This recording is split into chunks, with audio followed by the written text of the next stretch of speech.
மேல்மலையனூர் அருகே கொடுக்கல் வாங்கல் பிரச்சனையில் கடத்தப்பட்ட பைனான்சியர் தற்போது மீட்கப்பட்டிருக்கிறார்.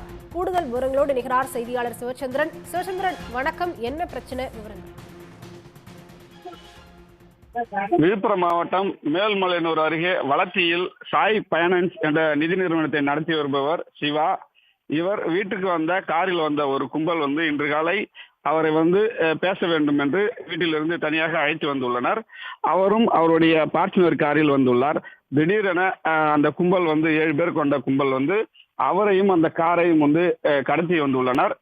இந்நிலையில் தான் இந்த தகவல் வளர்ச்சி காவல் நிலையத்துக்கு தெரிய வர காவல்துறையினர் பின்தொடர்ந்து விழுப்புரம் மாவட்ட காவல்துறை கண்காணிப்பு அலுவலகத்திற்கும் தகவல் கொடுக்கின்றனர். அதைத் தொடர்ந்துதான் மாவட்டம் முழுவதும் போலீசார் அந்த வாகனத்தை பிடிப்பதற்கான தீவிர பணியில் காவல்துறையிடம் உஷார்படுத்துகின்றனர். இதனைத் தொடர்ந்தான் அந்த கடத்தி வரப்பட்ட வாகனம் பார்ட்னர் கார் விழுப்புரம் நகரத்தில் சிக்னல் அருகே ராங் ரூட்ல எதிர் திசையில் வந்த ஒரு 6 இருசக்கர வாகனம் மீது பொதுமக்கள் காலையிலே பள்ளிக்கு வேலைக்கு சென்றவர்கள் மீது அடுத்தடுத்து மோதிவிட்டு அந்த கார் அதிவேகத்தில் சென்றது.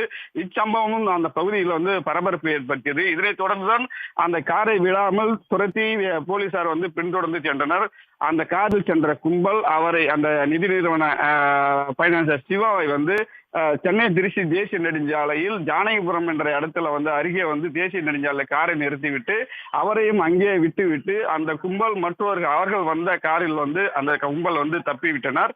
இதனைத் தொடர்ந்துதான் சிவா மீட்ட போலீசார் தற்போது அவரை மருத்துவமனையில் சிகிச்சைக்காக அனுமதிக்கப்பட்டிருக்கிறார். தொடர்ந்து அந்த கும்பல் யார் என்பது குறித்து தொடர்ந்து இவரிடமும் அந்த கார் தற்போது கிடைத்த தகவல் படி பார்த்தீங்கன்னா திருச்சி நோக்கி சென்றது. உளுந்தூர்பேட்டை சுங்கச்சாவடி கடந்து சென்றதும் போலீசாருக்கு தெரிய வந்துள்ளது. தொடர்ந்து போலீசார் விசாரணை செய்த ஒரு நிலையை தான் இருக்கிறது.